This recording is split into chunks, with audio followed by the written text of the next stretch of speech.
Apakah Gus Samsudin bersedia jika membantu kasus Vina Cirebon? Ini ada akun YouTube. Namanya siapa? Eon Deni Lansa. Kalau tadi beliau bilang mau bantu enggak gitu ya. Namanya manusia, kita tolong menolong lah. Kita bantu, kita doakan siapapun itu. Terus tadi kalau masalah tentang fitnah itu tidak apa-apa. Kita difitnah orang itu nggak apa-apa. Yang penting kita nggak ngefitnah orang gitu. Abah juga udah mendekam berbulan-bulan ya karena fitnahan ya, orang sengaja memotong video Abah.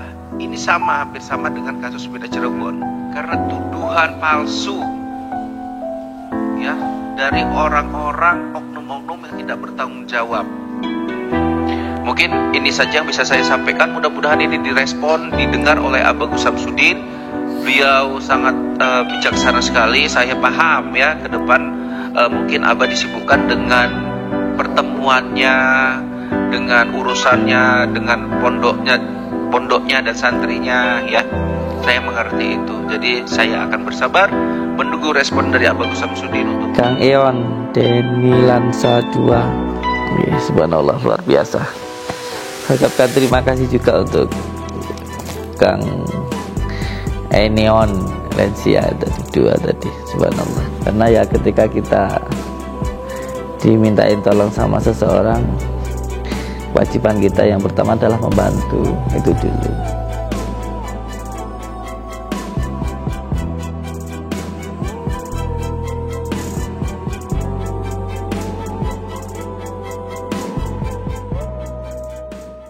Pak Pur sehat nggih, Pak Pur nggih.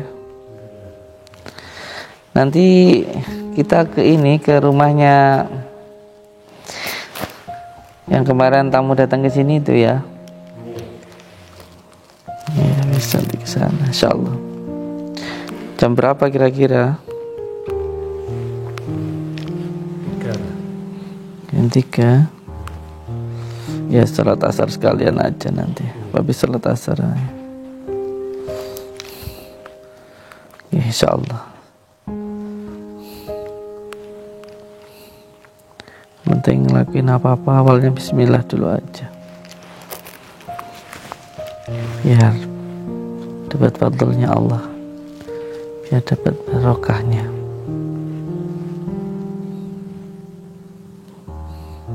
Yang sudah lihat belum? Apakah Gus Samsudin bersedia jika membantu kasus Vina Cirebon? Ya, assalamualaikum warahmatullahi wabarakatuh, teman-teman. Ya, salam hormat untuk guru besar Padepokan Nuswantoro Gus Samsudin yang baru saja bebas dari tuduhan fitnah yang keji terhadap beliau, di mana beliau dituduh oleh banyak pihak ya menyebarkan kesesatan ya, yang dimana tidak memahami konten yang dibuat secara utuh ya. Gus Samsudin. Ini ada akun YouTube. Namanya siapa? Eon Deni Lansa. Kalau tadi beliau bilang mau bantu enggak gitu ya. Namanya manusia, kita tolong menolong lah. Kita bantu, kita doakan siapapun itu. Masalah apapun itu karena setiap masalah itu membawa barokah gitu. Terus tadi kalau masalah tentang fitnah itu tidak apa-apa. Kita difitnah orang itu nggak apa-apa. Yang penting kita nggak ngefitnah orang gitu. Apalagi seperti yang disampaikan oleh Muafiq itu, kita itu harus senang kalau kita itu dicaci orang itu. Yang penting bukan kita yang mencaci orang itu, malah barokah. Dicaci orang itu barokah malah. Apalagi ini yang beliau sampaikan ini. Samsudin menang ya, menangnya Gus Samsudin ini bukan menang karena sebenarnya sih nggak menang sih ya. Bukan saya juga yang menang, intinya ya Allah yang memenangkan itu. Kebenaran itu ya pasti benar gitu saja. Beliau salah karena bermain duit menang enggak, karena beliau memang terbukti tidak bersalah. Sidang yang dilakukan ya, hakim-hakim yang hadir di sana tentu menilai ini dengan data dan analisa, bukti dan saksi ya. Oleh sebab itu saya ya, iya, kalau saya itu dari mulai ada ujian tersebut santai aja, nggak umek sendiri itu, enggak, saya mengalir aja. Wong saya ditangkap malah bilang saya senang di penjara itu. Enggak, saya nggak repot, mengalir saja. Malah sering Umi ini kalau tak telepon gitu selalu menyampaikan, selalu menguatkan ya. Kalau nanti sudah waktunya keluar ya nanti pasti keluar. Dan biarkan waktu keluar itu dapat ridhonya Allah. Bukan karena melakukan ini dan itu, tapi sudah mengalir saja sampai nanti akhirnya kalau sudah keluar itu atas dasar ridhonya Allah Subhanahu wa taala gitu.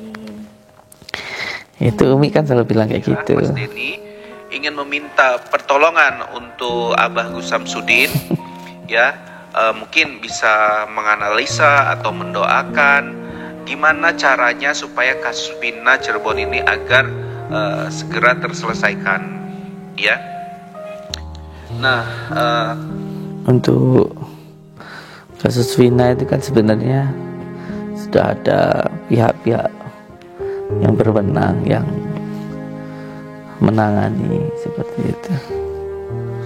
Untuk mungkin Abah Gus Samsudin ya yang baru keluar mungkin tidak mengikuti secara terus-menerus, karena kita tahu ya teman-teman, di penjara itu tidak ada alat telekomunikasi ya, sehingga untuk Abah Gus Samsudin melihat berita perkembangan terbaru tentang kasus Vina Cirebon mungkin sedikit ya.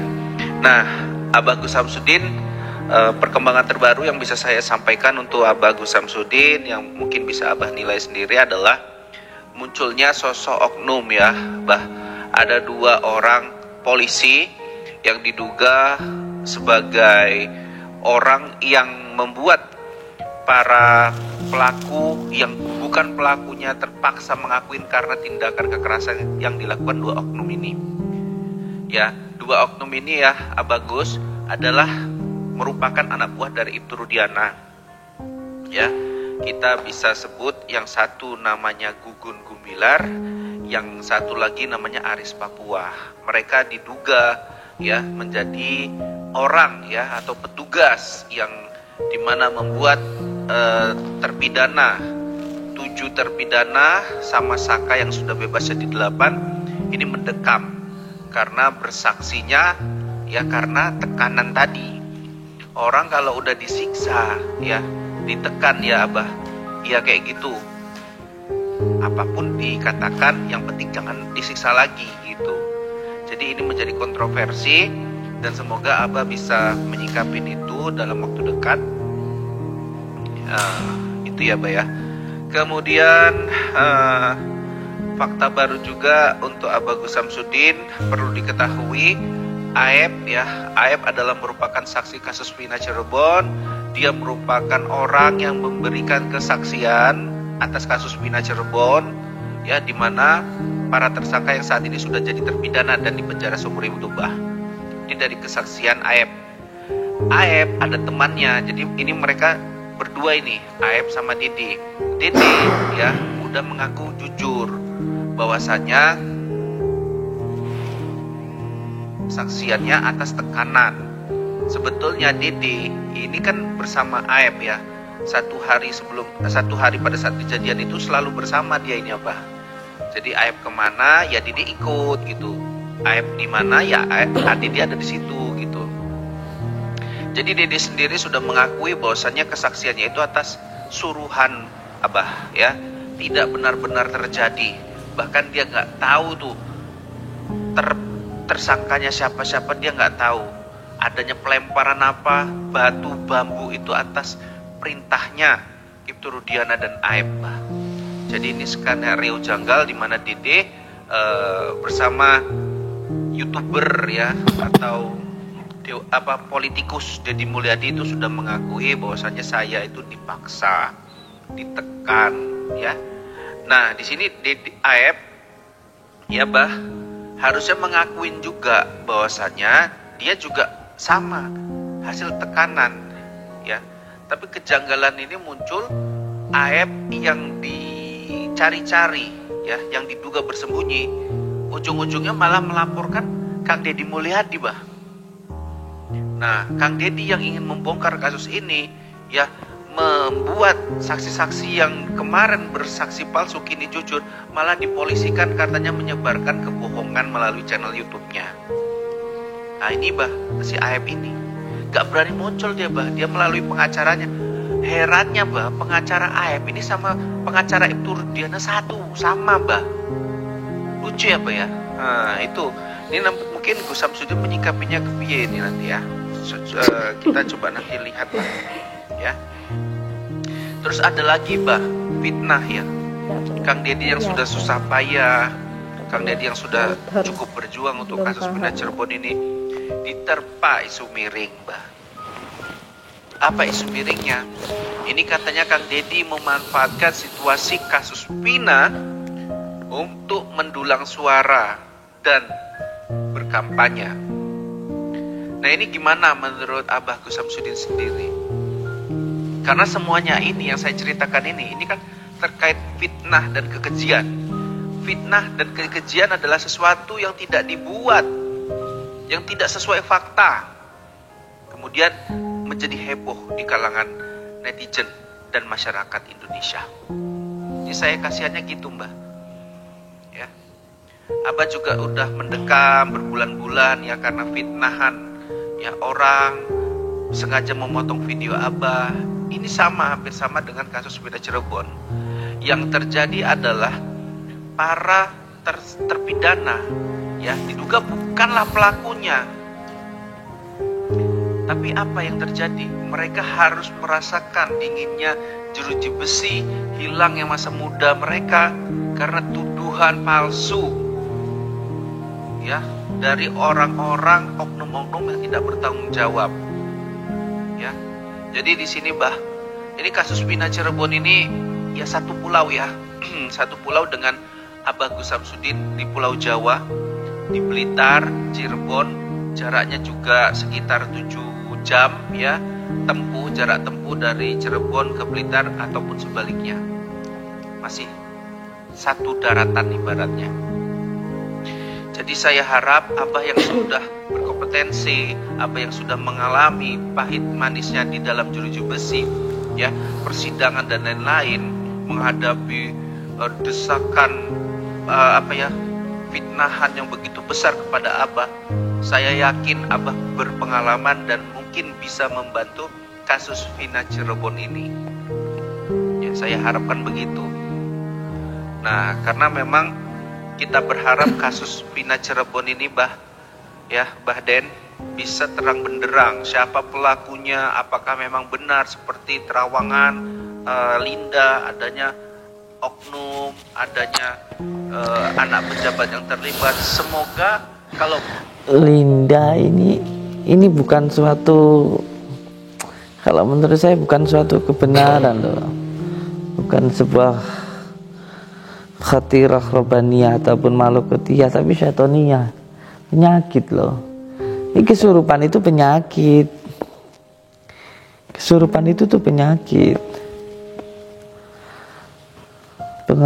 Suatu penyakit itu, yang penyakit psikis itu ada 3 hal. Yang pertama karena alladzi yuwaswisu fi syudurin nasi minal jinnati wan nas, atau waswas. Yang kedua adalah al-ghadab, mudah marah. Dan yang ketiga itu karena sedih. Itu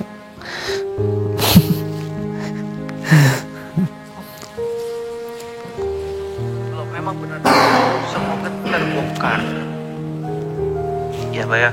Karena pun ini memang sudah mau tahun politik, makanya Kang Deddy Mulyadi diisukan seperti itu, ya. Baik sama banyak netizen, ya, sebagian kalangan netizen dan termasuk Bang Hotman Paris gitu. Nah, jadi Bah Den, ya, fitnah memang luar biasa kejamnya, fitnah memang luar biasa membuat orang itu terbujur kaku gitu ya, Bah ya. Bahkan Abah Gus Samsudin juga walaupun di vonis bebas, ya tentu merasakan dinginnya penjara berbulan-bulan. Ya, kemudian kita lihat sendiri, ya, walaupun Abah Gus Samsudin juga udah bebas, tetap saja ya sosok seorang pesulap merah menginginkan Abah untuk kembali masuk ke balik jeruji besi, ya, karena menurut pandangan pesulap merah ada yang janggal. Nah, orang-orang seperti inilah, Mbah, yang bahaya, ya, yang tidak melihat semuanya secara keseluruhan, ya. Jadi saya minta kepada Abah Gus Samsudin yang baru bebas dari penjara, yang telah divonis bebas oleh PN Blitar, bisa membantu kasus Pina ini, atau sedikitnya bersuara terkait kasus Pina Cirebon ini. Yang cukup pelik, yang dari A jadi B, yang dari B jadi A, yang dari A jadi Z. Wah, dari yang mendukung jadi musuh, dari yang musuh jadi mendukung. Ini yang terjadi, Bah. Apa sebetulnya yang terjadi? Ya, karena sosok Gus Samsudin ini yang saya ingat dari kepala saya pada saat beliau ditahan di penjara. Saya melihat banyak sekali fenomena alam yang terjadi di Indonesia, ya, banyak sekali kecelakaan, ya, bencana alam dan lain-lain, ya, banjir besar dan lain-lain itu pada saat Abah di penjara itu terjadi. Kita lihat, ya, netizen, ya, apakah itu memang pertanda Allah? Apakah setelah Abah Gus Samsudin bebas, ya, maka bencana-bencana itu akan sedikit meredah? Wallahu alam, ya. Tapi kebebasan Abah ini adalah bantuan murni dari Allah Subhanahu wa taala yang menginginkan Abah bebas dan tidak mau Abah dizolimi seperti itu. Mungkin ini saja yang bisa saya sampaikan. Mudah-mudahan ini direspon, didengar oleh Abah Gus Samsudin. Beliau sangat bijaksana sekali. Saya paham, ya, ke depan mungkin Abah disibukkan dengan pertemuannya, dengan urusannya, dengan pondoknya dan santrinya, ya. Saya mengerti itu. Jadi saya akan bersabar menunggu respon dari Abah Gus Samsudin untuk membantu kasus Pina Cirebon. Ini tadi dari siapa, channel YouTube-nya Kang Eon Denny Lansa 2. Subhanallah, luar biasa. Saya ucapkan terima kasih juga untuk Kang Eneon Lensia tadi 2 tadi. Subhanallah. Karena ya ketika kita dimintain tolong sama seseorang, kewajiban kita yang pertama adalah membantu, itu dulu. Saya ucapkan assalamualaikum warahmatullahi wabarakatuh untuk Kang Elensia, channel YouTube Elensia, dan subscriber lover saya di manapun berada, terutama juga untuk masyarakat Indonesia. Yang pertama, untuk menyikapi masalah ini, karena saya dimintain nasihat. Yang pertama, sebagai masyarakat Indonesia yang patuh kepada hukum, yang kita ini mempunyai sifat-sifat ketimuran, yang pertama yang harus kita lakukan adalah menyerahkan semua urusan hukum kepada penegak hukum. Itu yang pertama. Ya, kita boleh bersuara, menyampaikan aspirasi, boleh mendukung, memberikan komentar atau mendoakan, boleh, itu hak-hak kita. Yang terpenting kita jangan sampai melebihi dari apa yang menjadi tanggung jawab kita. Itu yang pertama. Saya sangat-sangat percaya dan saya mengalami sendiri kok. Polisi itu sangat profesional. Polisi itu mempunyai kemampuan yang memang diberikan oleh Allah Subhanahu wa taala kepada polisi-polisi kita. Itu luar biasa. Luar biasa. Beliau-beliau itu sangat-sangat profesional di bidangnya. Soalnya saya sendiri pernah diperiksa gitu loh, luar biasa. Hampir sebenarnya tidak ada sesuatu hal yang bisa ditutup-tutupi ketika pemeriksaan. Tidak ada yang bisa ditutupi. Karena waktu pemeriksaan pun ya jujur saja kan, saya pengen kan biar saya aja yang dipenjara kan, saya ditahan. Saya nggak pengen toh anak-anak saya yang bekerja saya dipenjara. Jadi saya berusaha, udah saya semuanya saya. Tapi apa bisa menutupi semua itu? Ternyata nggak bisa. Saya bilang sama polisi, saya semuanya, anak-anak nggak ada gitu. Kenapa? Satu, anak yatim, ya kan, si Febri anak yatim.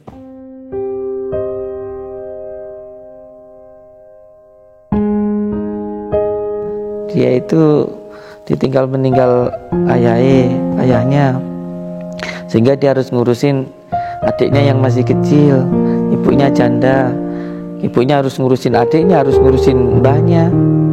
Jadi saya berusaha semaksimal mungkin, wes saya aja yang dipenjara gitu loh. Bahkan ketika mereka diperiksa itu, wallahi saya ketemu 3 hari itu, diperiksa pemeriksaan 3 hari, saya nggak bisa ketemu. Pertama ketemu itu wallahi saya cium kakinya si Fikri. Saya cium kakinya si Fikri saya, karena ngerasa gara-gara kerja dengan saya, dia harus dipenjara, harus diperiksa, harus ditahan dan lain sebagainya. Jadi saya katakan sebenarnya nggak akan bisa kita menutupi sesuatu dari polisi. Sampaikan saja apa adanya. Walaupun konsepnya pada waktu itu sebenarnya saya inginnya biar saya aja yang dipenjara gitu, jangan mereka nggak tahu apa-apa, hanya sekedar bekerja. Tapi alhamdulillah nggak apa-apa. Jadi untuk masyarakat Indonesia yang pertama, wis serahkan saja masalah hukum kepada penegak hukum, kepada yang berwenang. Kita punya polisi yang luar biasa kok, pintar-pintar. Ya semoga saja polisi bekerja dengan kepintaran dan juga kebenaran seperti itu. Itu yang pertama. Cepat selesai. Udah lama sekali. Tapi ini memang sudah kehendak Allah. Yang kedua, tadi tentang Kang Deddy Mulyadi, ya, saya juga mengucapkan terima kasih untuk Kang Deddy Mulyadi. Terus berjuang, terus sampaikan kebenaran, walaupun dihujat sama orang. Karena beliau ini, Kang Deddy Mulyadi ini bukan orang yang memanfaatkan keadaan, apalagi memanfaatkan orang lain untuk kepentingannya sendiri, bukan. Karena kasusnya juga ada. Jadi bukan kok orang di rumahnya sendiri nggak ada apa-apa terus dituduh ini dituduh itu, enggak. Karena memang benar-benar ada kasusnya seperti itu. Kasusnya sudah bahkan sudah sampai ke penjara kan begitu. Jadi untuk Kang Deddy Mulyadi ya terus lanjutkan perjuangannya. Saya hanya bisa bantu doa begitu. Ya, dan untuk masyarakat Indonesia, yakinlah bahwa kebenaran itu pasti benar dan pasti nanti ada jalannya. Sepandai-pandainya seseorang, siapapun lah itu, menutupi sebuah kebohongan, pasti akan ketahuan. Siapapun itu, apapun gelarnya, siapapun orangnya pasti ketahuan. Karena kebohongan, apalagi sebuah kejahatan, itu bagaikan orang yang menyembunyikan sebuah kotoran atau bangkai. Sepandai-pandainya seseorang menutupi kebohongan, sepandai-pandainya orang menutupi kotoran, pasti akan tercium baunya. Pasti akan tercium baunya. Dan pasti akan ketahuan itu. Karena kita ini, bangsa kita ini banyak orang-orang pintar, tapi yang dibutuhkan oleh bangsa kita bukan hanya orang-orang pintar, tapi orang-orang yang benar. Kalau yang pintar banyak, tapi yang paling dibutuhkan adalah orang yang benar. Ya insya Allah, semoga saja, saya yakin insya Allah Kang Deddy Mulyadi ini adalah orang yang benar. Dan saya yakin di Indonesia ini, di negara kita ini masih banyak kok orang-orang yang benar, yang melakukan sesuatu benar-benar dari hati nurani. Ya, kalaupun saya di penjara, kata beliau tadi, nggak apa-apa, karena kebenaran pasti akan benar. Wong kan sudah diketahui sendiri. Kalau saya itu kan kasusnya itu kan dari video potongan, yang maknanya berbeda antara video fullnya dan potongannya. Yang jelas di situ kan saya melarang ajaran yang seperti itu, memberantas ajaran yang seperti itu. Ajaran seperti itu tidak benar, kan seperti itu. Tapi kan, ya tapi yang jelas semuanya insya Allah sudah terbukti seperti itu. Dan untuk mengenai tentang kasus ini, insya Allah nanti semuanya akan terbuka dengan sejelas-jelasnya. Ya jangan sampai ketika ada musibah yang menimpa kita, lalu kita harus mengorbankan orang lain, harus menyalahkan orang lain. Jangan sampai kita sudah salah terus menyalahkan orang lain. Jangan sampai seperti itu. Kasihan juga untuk korban-korbannya seperti itu. Dan untuk yang terkena fitnah, siapapun orangnya, saya meminta panjenengan untuk bersabar. Setiap musibah itu pasti membawa barokah. Tidak usah susah ketika kita itu difitnah. Ada banyak sejarah, riwayat, bahkan Nabi Yusuf pun juga pernah dipenjara. Pejuang negara kita banyak, seperti Buya Hamka, seperti Bung Karno, itu pun juga dulu dipenjara. Karena setiap perjuangan itu butuh yang namanya pengorbanan. Pasti itu nanti akan membawa barokah, entah untuk diri kita, untuk orang tua kita, untuk masyarakat, untuk anak kita nanti, bahkan untuk hidup kita sekarang, nanti, ataupun ketika kita sudah mati. Untuk saudara-saudaraku dimanapun berada yang mendapatkan musibah, terkena fitnah, ingat pesan saya. Musibah itu hakikatnya sebenarnya adalah barokah. Musibah itu hakikatnya adalah barokah. Seperti halnya tanaman yang dikasih kotoran kelihatannya menjijikkan, padahal menyuburkan. Besi yang karatan dipukul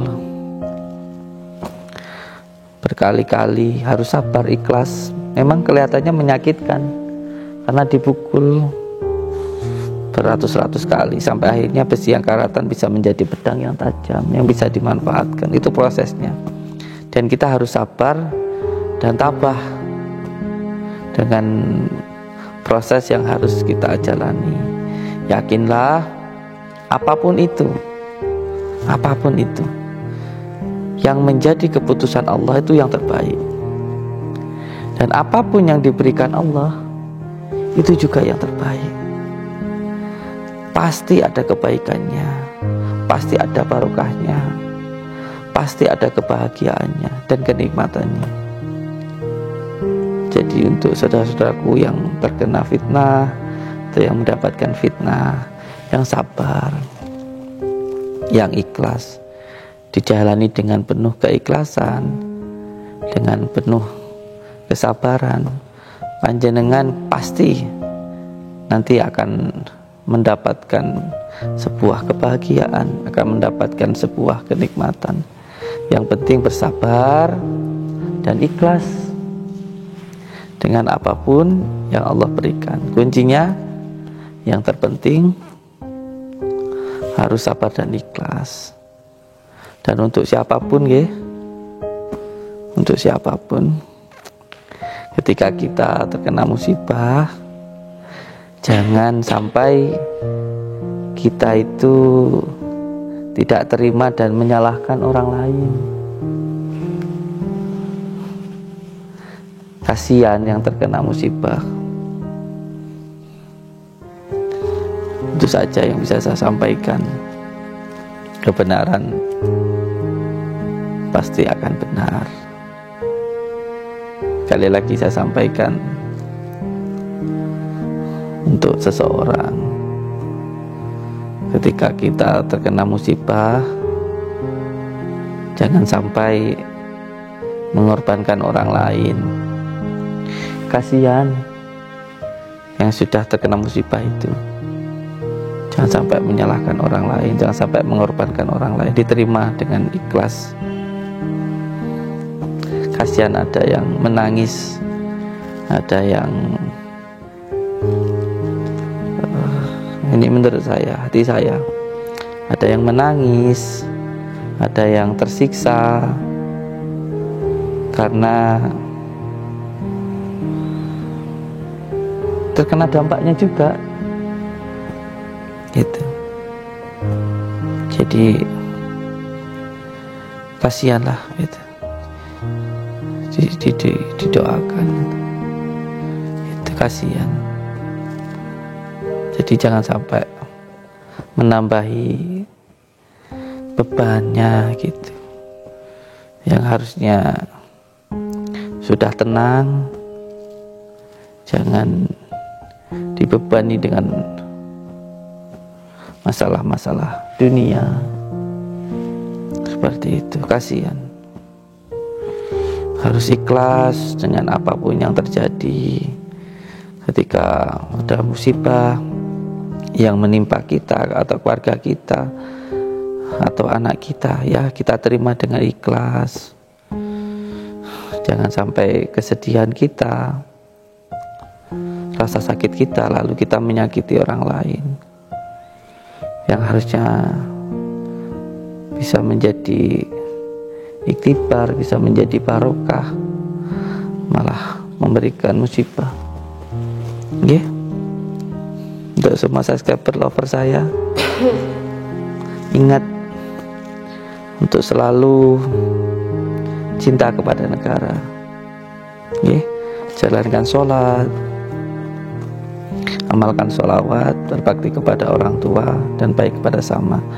Dan satu hal ya, tadi beliau menanyakan tentang siapa kesurupan itulah. Ingat, kesurupan itu penyakit. Paham?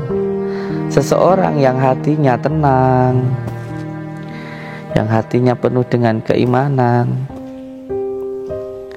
dia nggak akan kesurupan, nggak akan kesurupan. Ini ada penjelasannya lebih dalam sebenarnya, tapi yang jelas kesurupan itu penyakit yang harus diobati. harus diobati, bukannya dipercaya ya. Ngaten mawon. Oke, cukup sekian, terima kasih dari saya.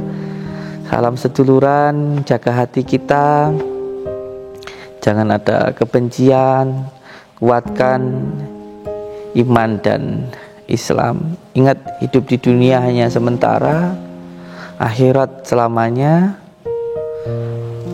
Dan selalu jalankan sholat, amalkan sholawat, bakti kepada orang tua, baik kepada sama dan cinta kepada negara.